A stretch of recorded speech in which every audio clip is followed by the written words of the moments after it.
And then when I read the Psalms, what is more indicative of a true relationship than being honest about disappointment, about frustration, about needing help? And I love the psalmist just being like, everything kind of sucks. And I think you're good, but can you show up? And that, I love that kind of faith. That is real. Oh, you have been our dwelling place for all time. Welcome to Psalms for the Spirit, a podcast about spirituality and resilience through the lens of the biblical Psalms. Today, I'm so glad to welcome to the podcast Reverend Riana Shaw Robinson, preacher, pastor, prophet, and executive director of the Faith Matters Network, where she brings together womanist wisdom and spiritual sustainability to support change makers in the work of justice and healing. I first met Riana last year when she joined a pilgrimage I was leading here in Northern Ireland, and somewhere along that journey, in the conversations and the shared sacred spaces, I got to witness the depth of her faith, her honesty, and her powerful way of speaking truth with love. Riana is also the founding pastor, or as she describes it, the birthing pastor of Miriam Song Church, a community centered on the healing and flourishing of women of color. Her work is deeply grounded, deeply embodied, and deeply honest, and I knew that she would have something important to say about the Psalms, especially when it comes to the practice of lament. In this conversation, we explore what it means to tell the truth in prayer, to bring our whole selves before God, bravely and courageously. I have no doubt that you will be enriched by hearing from Riana today. So whatever it is that brought you here, I'm so glad you're with us. O God of my salvation, in the night I call out unto your presence. Let my prayer come before you and hear my cry. Riana, thank you so much for joining me on my podcast to talk about Psalms and Lament. And I wanted to see, I've already introduced you more formally, but I would love to hear from you if you wouldn't mind telling me and our listeners a little bit more about yourself so that we get a flavor of who you are and how you like to describe yourself. For sure, for sure. Thanks for the invitation. It's great to see you again after almost a year. Yes. So first and foremost, I'm a mama. I am a mom of 4 amazing kids. My twins are almost 9. I have a 14-year-old and also a 26-year-old, which surprises people sometimes. But being a mom impacts my faith in terms of the ways that I understand incarnation, how I think about God as a parent. In the other bits of my life, I think it is a good capturing to call myself a preacher, a pastor, and a prophet. And what that means for me is really seeking to speak the truth in love and inviting people to love themselves, to love their neighbors, to love God, to love creation. And that shows up in kind of everything that I do. I'm also the executive director of an amazing organization called Faith Matters Network. And we do amazing work about bringing womanist wisdom and a commitment to spiritual sustainability for change makers. So how do we give the rootedness that spirituality can bring to help people change the world? Oh my gosh, that sounds amazing. Wow, what a great position for you. Having fun. It is the perfect position for me, for sure. Oh, that is so good. And then tell us a little bit about the other project that you work on that is your sort of labor of love that will continue to be growing in the background as you do this other work. I love it. And it truly is a labor of love. I am also the birthing pastor of Miriam Song Church. And we are a community that centers the healing, wholeness, and flourishing of women of color as we follow in the way of Jesus. I love that you called it a labor of love. We use a lot, if you've already heard birthing pastor, we use a lot of birthing metaphor. Before she had a name, she was called church baby. Oh, great. And this idea that sometimes things grow in us. And we have to make space for them. We have to trust what's going to happen when they come out in the world. And I say this beautiful community was surrounded by midwives and sister friends and other mothers who are all holding this community and letting her thrive and flourish. That's just incredible. I loved hearing about that project when we were traveling together. And I just thought it's such a wonderful ministry to a very specific group of people.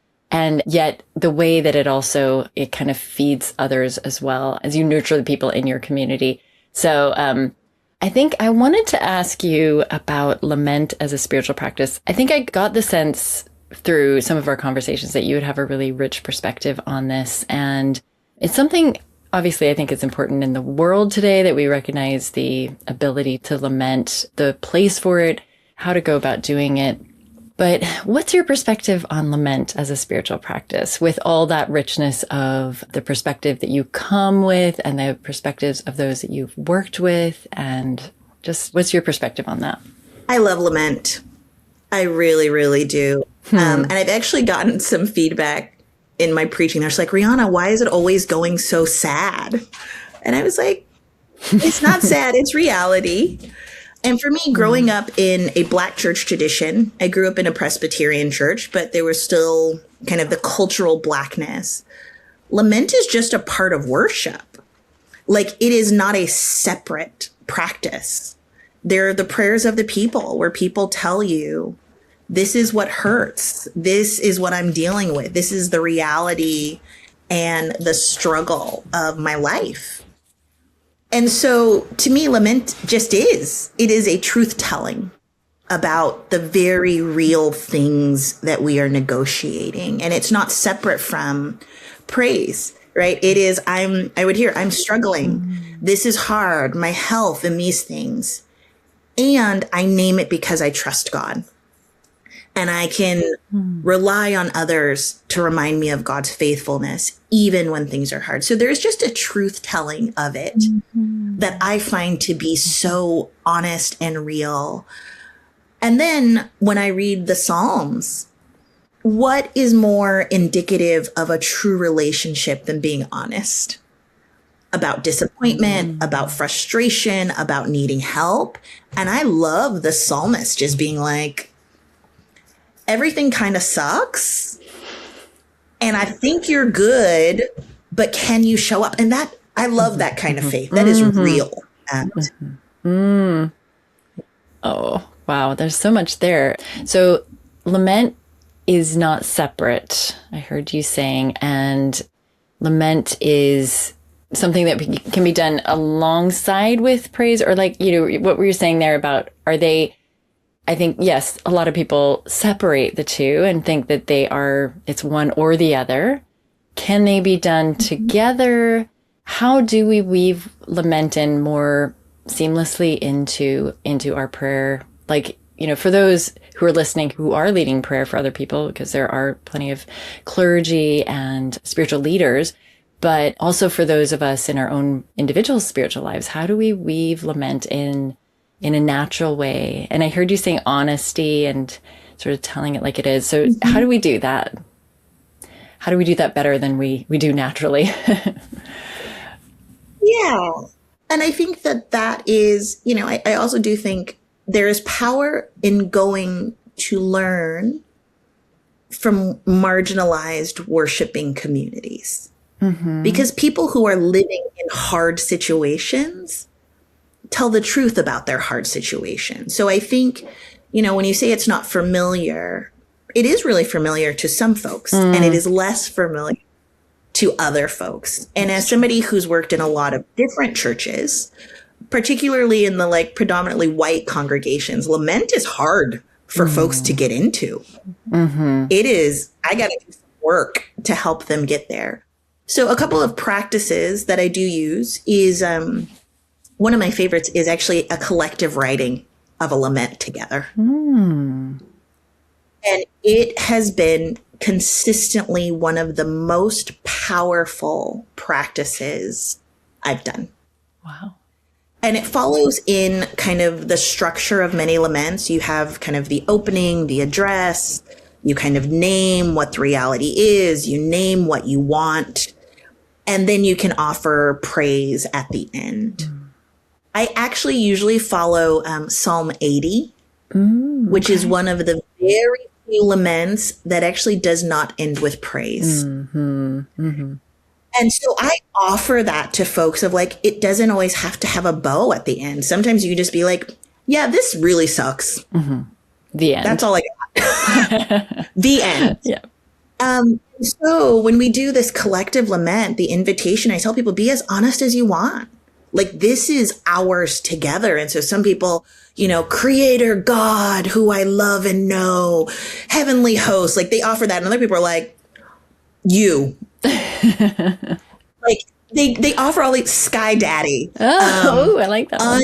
Like they come with everything. Or somebody was like, I don't even know if I want to talk to you. That was the address. Oh, like that too. And then you get into it. And so when you read the collective prayer, you have, oh, holy God, creator of the universe, mama, sky daddy, am I even listening to you?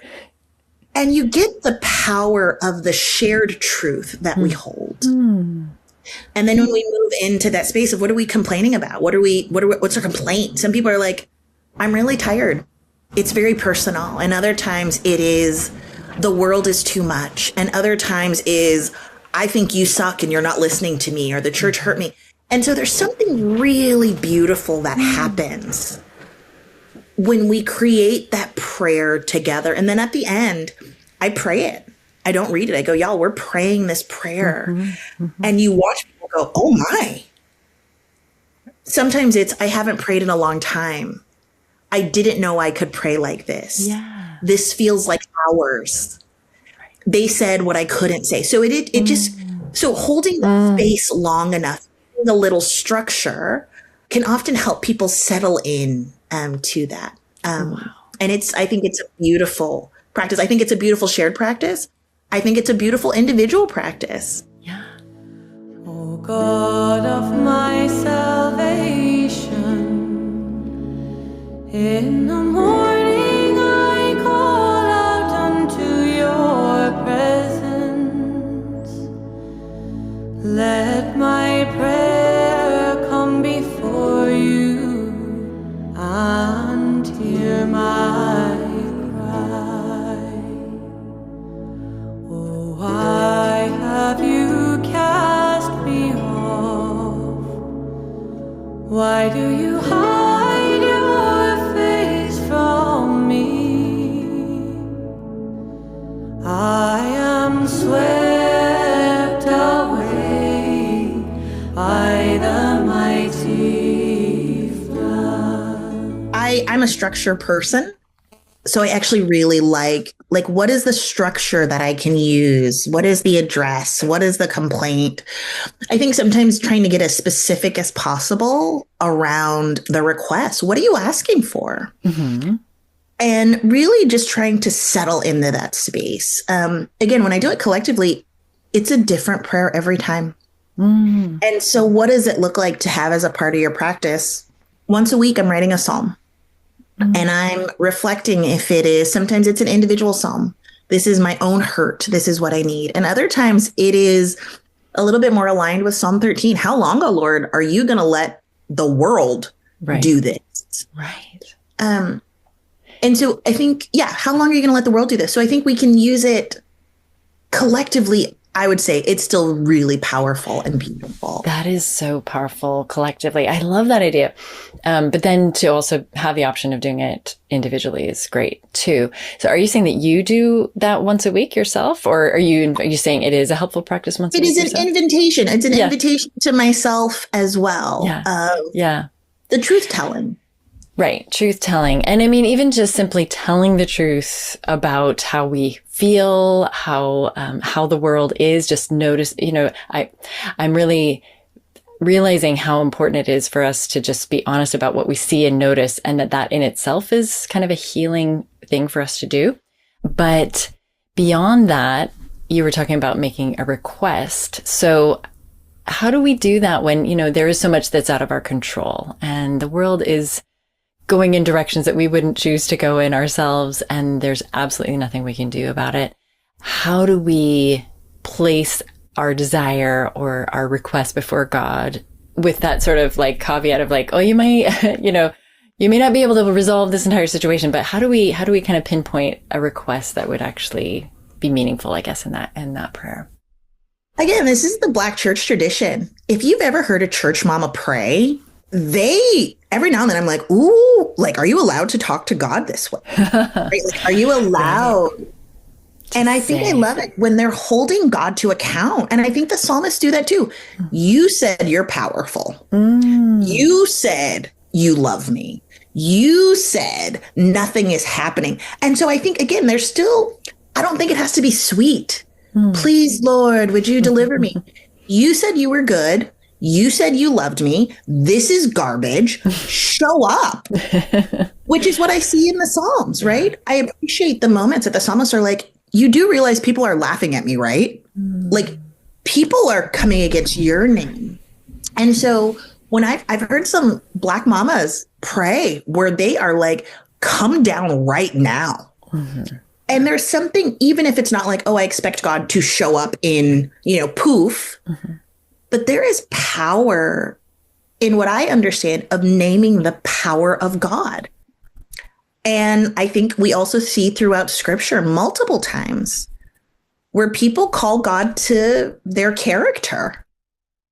You said you were all loving. You said this. So would you show up right now? So I think that that's where the lament and the Psalms have the power to be so powerful. Those are not sweet, gentle prayers in my mind. They're not. They are forceful. Yeah. They sometimes are a little aggressive. And why not? And why not? To me, there's also an orientation of when you make a request, a desire, it is saying, God, I actually want to be in alignment with who I know you are. Right. So I am going to come with I want world peace. I want every single baby to have what they need to thrive because you, God, said that everyone is your beloved. And so there is something about an alignment of what is right and what is good. Yeah. While recognizing the horror and not with the expectation of like, God's going to wrap it up in a bow, because we see the psalmist over and over and over kind of naming these realities. Yeah. Okay, I guess the Psalms give us a model of putting our requests pretty bravely before God and just saying, listen, this is who you say you are, and this is what the world needs. This is what I need. This is my request, and I'm not being shy about it, and I'm not being cowardly about it, but this is what I'm asking for. So I guess it gives us a chance to, I guess, express the desires of our heart, even if they seem like, outlandish or impossible. But why not name them before God? Yeah. Why not? Yeah. And I think some of the Psalms are actually scary. Like, let's just be honest about the request. Some it's like, punish my enemies, make them all disappear. Yeah. And again, what happens in that truth telling? Right? I think sometimes you got to say it first and then go, but you also said all of these folks are your beloved.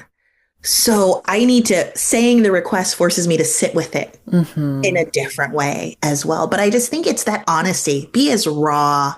I just don't understand why we think that God wants bows and sugar coated. To me, that does not speak of trust. True. Yeah. So, Yeah. Well, those are two really amazing, useful, and very relevant practices that we can take away with us. Thank you so much for telling us about those. I love the idea of the collective lament. And if our listeners are people who work with others, they can organize that.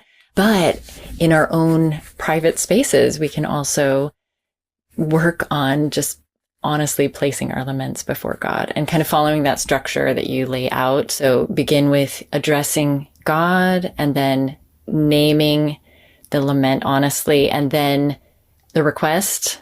Yep. And then followed by possibly what's the conclusion? And we know that it doesn't need to be tied up in a bow, but I think it can go any way. I think it can be, okay, I hope you are listening. Thanks. The end. And the end. And sometimes it's like, and you've done it before. And I know that you've done it before, but right now I'm kind of tired. And so I think that just that to allow it to flow as it needs to. One of the other things that I bring into the practice, specifically with women of color, is I also invite us to call on our great cloud of witnesses. Because the idea is, even when we do it alone, our lament, we're not alone.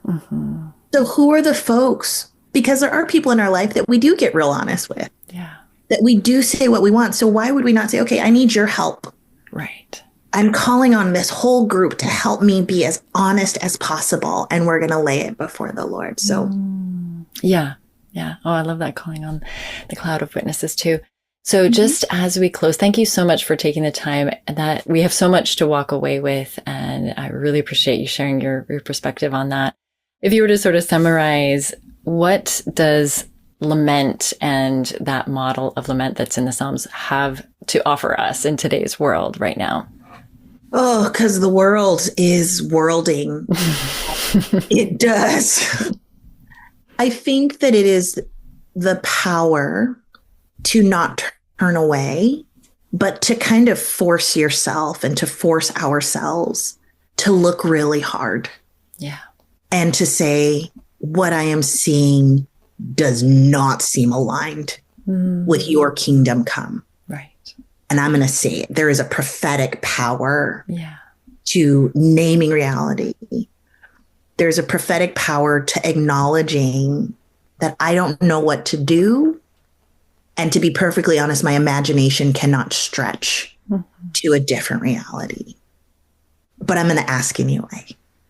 I'm going to hold on to, whether I see it or not, that you are the God of the universe, that you are powerful, that you say that you are the Prince of Peace. I'm just going to hold it, even if I don't believe it. Yeah.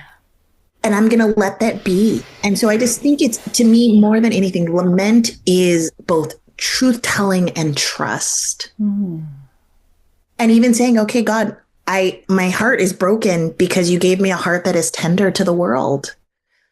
So I should tell you that it's really broken. It's working the way that it's supposed to. But yeah, the truth telling and trust to approach God, understanding that both of those are working together and welcome. And holding on even when you don't see it. And holding on even when you don't see it, and truly screaming and really demanding. And I think lament is a bit of a faith check. I don't see it, but I'm still holding on to who you say you are. Yeah. And sometimes the end is, can you give me a glimpse? Yeah. Can I get a little taste of it? Or sometimes we need to be in the seasons of like, okay, but you did do some big things before. This is not new, what we are dealing with. Okay, remind me that you are a God who keeps showing up. So truth telling and trust is really the way that I think of the power of lament.